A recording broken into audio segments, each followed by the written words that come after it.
Hello friends, welcome back to our classes. तो आज हम इस वीडियो में सीबीएसई क्लास 10 केमिस्ट्री का फर्स्ट चैप्टर पढ़ने वाले हैं, केमिकल रिएक्शन एंड इक्वेशन। इसके अंदर समझेंगे, एकदम बेसिक से पढ़ेंगे ना। जैसे सबसे पहले पढ़ेंगे इसके अंदर केमिकल चेंज क्या होता है, फिजिकल चेंज क्या होता है, केमिकल रिएक्शन क्या होती है, उसको डिटरमाइन कैसे करते हैं, ऑब्जर्व कैसे करते हैं, एंड बैलेंसिंग केमिकल इक्वेशन क्या होता है, राइटिंग केमिकल इक्वेशन कैसे लिखते हैं, एंड केमिकल इक्वेशन क्या है, रिप्रेजेंटेशन कैसे करते हैं, सब कुछ हम इस वीडियो के अंदर देखने वाले हैं। फिर तो चलिए सबसे पहले यहाँ पर हम अपने चैप्टर का नाम डालते हैं टॉप पर। यहाँ पर लिखेंगे हम chemical reaction and equation. Chemical reaction and equation, तो ये हमारे चैप्टर का नाम है केमिकल रिएक्शन एंड इक्वेशन। से पहले बेसिक के साथ पढ़ेंगे, तो सबसे पहले हमको आना चाहिए कि केमिकल चेंज क्या होता है एंड फिजिकल चेंज क्या होता है। तो सबसे पहले यहाँ पर हम लिख लेंगे केमिकल चेंज एंड इस तरफ डालेंगे हम फिजिकल चेंज। क्या? Physical change. न्यू सबस्टेंस लिख देते हैं, सबस्टेंस फॉर्म। इसके अंदर न्यू सबस्टेंस फॉर्म होते हैं और इसके अंदर नो न्यू सबस्टेंस फॉर्म होते हैं। इसके अंदर नो डाल देंगे, नो न्यू सबस्टेंस फॉर्म्ड। ठीक है, यहां पर फॉर्म लिखा है, नहीं दिख रहा होगा आपको। ठीक है, यहां फॉर्म लिखा है।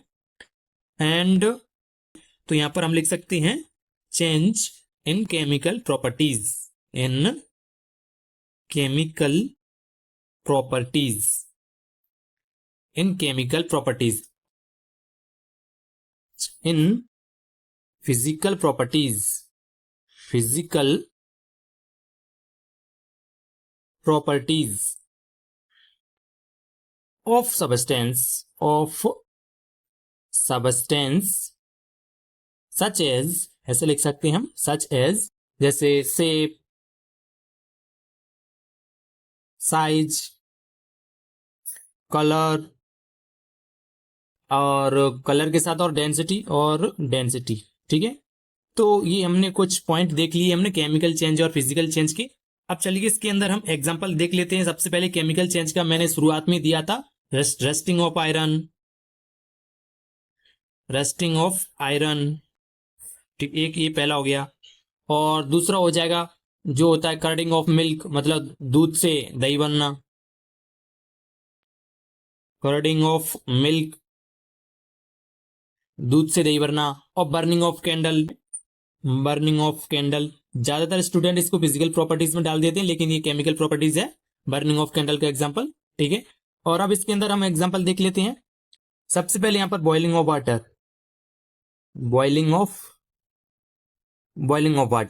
तो बॉइलिंग ऑफ वाटर से वाटर वेपर। ठीक है, एंड दूसरा अपन लिख लेते हैं मेल्टिंग ऑफ आइस, वाटर बन जाता है इससे। ठीक है, बर्फ का पिघलने से। और एक और एग्जांपल लिख लेते हैं, दो हो जाएगा, dissolution of salt into water. यदि हम पानी के अंदर नमक को डिसोल्व कर देंगे तो वो फिजिकल चेंज ही रहेगा। ठीक है, dissolution of salt into water. तो ये हमने यहां पर देख लिया, यहां पर हमने chemical change and physical change के बारे में हमने यहां पर जान लिया है। ठीक है, तो आई होप आपको भी पता चल गया होगा chemical change and physical change के बारे में। ठीक है, तो अब यहां पर हम एक और न्यू टॉपिक डालते हैं डिस्कस का। अब देखते हैं हम केमिकल रिएक्शन। तो केमिकल रिएक्शन क्या होती है? केमिकल रिएक्शन डेफिनेशन लिख लेते हैं, आप भी लिख सकते हैं, इससे आपकी मदद हो जाएगी, बढ़िया आपके नोट्स बन जाएंगे।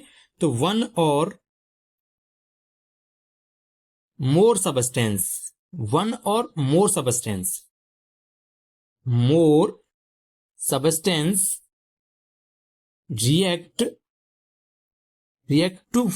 react to form new compounds। बढ़िया सिंपल डेफिनेशन के साथ लिख रहे हैं हम यहां पर, new compound with new properties.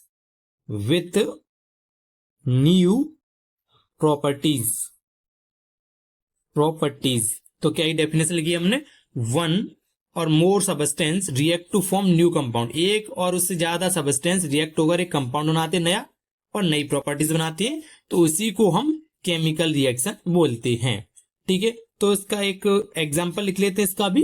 वैसे इसके एग्जाम्पल बहुत एक लिख लेते हैं, जैसे heating copper wire in presence of air, इसका एक एग्जाम्पल है अपना heating copper wire in presence of air. तो इसका ये एग्जाम्पल हो गया। ठीक है, मेरे साथ आप भी लिखिएगा। Observation that help to determine a chemical reaction। यहां पर हम देख ये लिखा हुआ अपना observation that help to determine a chemical reaction. तो यहाँ पर हम केमिकल रिएक्शन को कैसे डिटरमाइन करते हैं कुछ, तो यहाँ पर हम हेडिंग के लिए, अपने नोट्स के लिए, यहाँ पर पॉइंट्स के लिए यहाँ पर हम लिख सकते हैं। पहला अपने एनसीईआरटी में दिया है कि चेंज इन स्टेट, जहां पर उसका स्टेट चेंज हो रहा होगा रिएक्शन में, उसी को हम केमिकल रिएक्शन बोलेंगे। जैसे कोई एक रिएक्शन है, उसके अंदर स्टेट चेंज हो जाए, कलर चेंज हो जाए, टेम्परेचर चेंज हो रहा हो, तो उसी को हम केमिकल रिएक्शन बोलते हैं। तो पॉइंट के अंदर लिख सकते हैं हम change in state, change in state. ठीक है, और नेक्स्ट लिख सकते हैं change in colour, change in colour, change in color, and evolution of gas, and evolution of gas, and next step ना change in temperature, change in temperature, and change in temperature। और last step ना NCERT में दिया हुआ है, उसी को मैं लिख रहा हूं यहां पर, फॉर्मेशन ऑफ प्रेसिपिटेट। यहां पर हम नेक्स्ट टॉपिक डाल सकते हैं, यहां पर एक और हेडिंग बनाकर लिखेंगे हम यहां पर बैलेंसिंग केमिकल इक्वेशन। ठीक है, तो यहां पर हम लिखेंगे बैलेंसिंग केमिकल इक्वेशन। तो यहां पर आप भी डालिएगा कि बैलेंसिंग केमिकल इक्वेशन है। जैसे मान लो कोई एलिमेंट या फिर कम क्या बोलते हैं एटम्स, दोनों तरफ सेम होना चाहिए। यहाँ पर देखो Mg एक है, यहाँ पर ऑक्सीजन 2 है, तो यहाँ पर भी Mg एक है, ऑक्सीजन भी 2 है। तो ये मैंने एग्जांपल के तौर पे दिया आपको, एग्जांपल सिंपल सा। तो ये क्या है, केमिकल इक्वेशन बैलेंस है। ठीक है, यहाँ पर देख, इसको हम बोलते हैं इसको बोलते हैं हम रिएक्टेंट, और इस तरफ को बोलते हैं हम क्या बोलते हैं, प्रोडक्ट। ठीक है, तो जो रिएक्टेंट और प्रोडक्ट दोनों तरफ के एटम्स और एलिमेंट सेम हो जाएं, तभी केमिकल इक्वेशन बैलेंस होती है। चलिए अब इसके हम यहाँ पर पॉइंट लिख लेते हैं अच्छे से।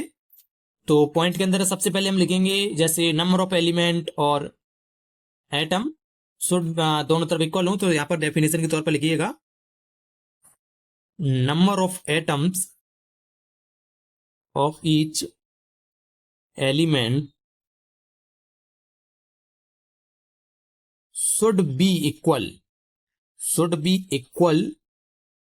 equal on both side, equal on both side। ठीक है, तो ये अपनी डेफिनेशन हो गई कि number of atoms each element, तो number of atom of each element, जो कि यहाँ पर जो नंबर ऑफ जो एलिमेंट है, इनके दोनों तरफ के जो भी एटम्स हैं, तो ये सभी के इक्वल होना चाहिए, तभी यहाँ पर हम केमिकल इक्वेशन को बैलेंस कर पाएंगे। ठीक है, और एक और नेक्स्ट पॉइंट में लिख सकते हैं हम law of conservation of mass. तो ये क्या होता है, लॉ ऑफ कंजर्वेशन मास। ये मैंने बताया था कि जो मास ऑफ रिएक्टेंट और मास ऑफ प्रोडक्ट इक्वल हो, तो उसी को हम बैलेंसिंग केमिकल इक्वेशन बोलते हैं। तो यहां पर हम उसके लिए लिख सकते हैं थोड़ी इनके लिए, mass of reactant equal to mass of product, क्या, मास ऑफ प्रोडक्ट। ठीक है, तो mass of reactant mass of product equal होंगे, तभी यहां पर बैलेंसिंग केमिकल इक्वेशन होगी। ठीक है, अब यहां पर एक प्रॉपर सा हम यहां पर एग्जांपल देख लेते हैं। यहां पर एग्जांपल डालेंगे, एग्जांपल के लिए लिखेंगे हम PbNO3, इसके अंदर हीट से रिएक्शन क्या होगी इसकी, तो यहां पर बनेगी PbO plus 4NO2 plus O2। तो यहाँ पर अभी क्या, ये अभी अपनी इक्वेशन है ना बैलेंस नहीं है, ठीक है, कि लीड नाइट्राइड है ये और ये लीड ऑक्साइड एंड, ठीक है। तो यहाँ पर देखेंगे हम कि जो ऑक्सीजन है, ऑक्सीजन कितने यहाँ पर 6 है, यहाँ पर ऑक्सीजन कितनी है, यहाँ पर ऑक्सीजन अपने 4 to 8 9 10 ऑक्सीजन है, तो यहाँ पर ऑक्सीजन बैलेंस नहीं है, ठीक है। यहाँ पर नाइट्रोजन कितनी है, 2 नाइट्रोजन है, यहाँ पर 4 नाइट्रोजन है, तो यहाँ पर नाइट्रोजन भी यहाँ पर बैलेंस नहीं है। तो यहाँ पर हम बैलेंस करने के लिए यहाँ पर सिंपल सी करेंगे, यहाँ पर हम 2 का इसके अंदर मल्टीप्लाई कर देंगे, इसका भी 2 का कर देंगे, ठीक है। तो अब यहाँ पर अपनी जो बैलेंस इक्वेशन है पूरी हो चुकी है। जैसे यहाँ पर देखिए पी भी यहाँ पर 2 है, यहाँ पर भी 2 है, यहाँ पर ऑक्सीजन कितने 6, ठीक है। तो यहाँ पर ऑक्सीजन कितनी है 2 2 4 6, ठीक है, यहाँ पर भी ऑक्सीजन 6 है एंड नाइट्रोजन कितने यहाँ पर भी 2 है, तो यहाँ पर भी नाइट्रोजन 4 है, यहाँ पर भी 4 है, यहाँ पर 2 और ये 2, ठीक है, यहाँ पर भी 2 और 2 4, यहाँ पर नाइट्रोजन 4 है, यहाँ पर भी नाइट्रोजन 4 है। मैं एक शॉर्ट वीडियो में बता दूंगा एक एनसीईआरटी एक्सप्लेनेशन के साथ की बैलेंसिंग केमिकल इक्वेशन को कैसे करते हैं, यहाँ पर अभी इसीलिए समझ लीजिएगा, ठीक है। वैसे आसान है लेकिन एनसीईआरटी में एक अच्छा सा सॉल्यूशन दिया गया है कि केमिकल इक्वेशन को बैलेंस कैसे करते हैं, तो उसको मैं शॉर्ट वीडियो के अंदर दे दूंगा, डिस्क्रिप्शन में लिंक मिल जाएगा, ठीक है। तो चलिए अब यहाँ पर देखते हैं केमिकल इक्वेशन को कैसे लिखते हैं। राइटिंग केमिकल इक्वेशन, तो यहाँ पर आप भी ऐसे टॉपिक डालिएगा, राइटिंग केमिकल ऑफ इक्वेशन, ठीक है। तो यहाँ पर केमिकल इक्वेशन को कैसे लिखते हैं, तो सबसे पहले आपको ये तो पता होगा केमिकल इक्वेशन को कैसे लिखते हैं, ये तो सभी को पता रहता है, बच्चे बच्चे को, जैसे हमने बाहर लिखा था, जैसे MgO2, जैसे और भी एग्जाम्पल है बहुत से, ये तो बस हमको पता है। ये तो इसके अंदर हम एक टॉपिक डाल सकते हैं, स्केलेटल इक्वेशन, ठीक है, skeletal equation, SKELETAL, skeletal equation डाल दें सीधा इक्वेशन। तो इसकी यहां पर सीधा अपन डेफिनेशन लिख लेते हैं कि number of atoms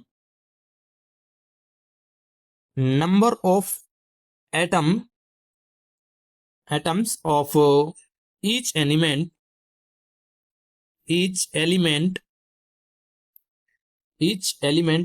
on both side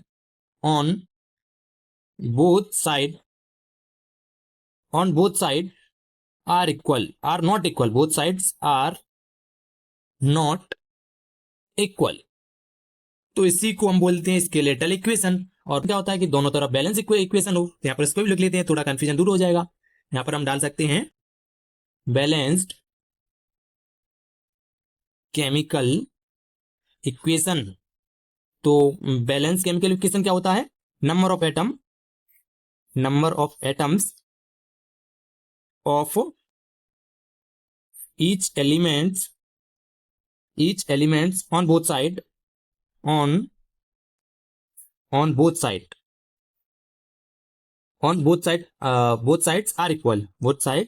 are equal, तो इसी को हम बैलेंस केमिकल इक्वेशन बोलते हैं कि number of atoms of each element on both sides are equal, तो इसी को हम केमिकल इक्वेशन बोलते हैं। जैसे H+O2 2H2O, तो यहाँ पर देखना ऑक्सीजन 2 है, हाइड्रोजन 2 है, यहाँ पर हाइड्रोजन 2 नहीं है, तो इसकी एग्जांपल हो गया अपना केमिकल बैलेंस केमिकल इक्वेशन का। और यदि यहाँ पे से 2 हटा देते हम यहाँ पर, तो ये हो जाता अपना स्केलेटल केमिकल इक्वेशन का, ठीक है। तो आई होप आपको ये सब कुछ पता चल गया होगा। अब यहाँ पर देखते हैं हम केमिकल इक्वेशन की कुछ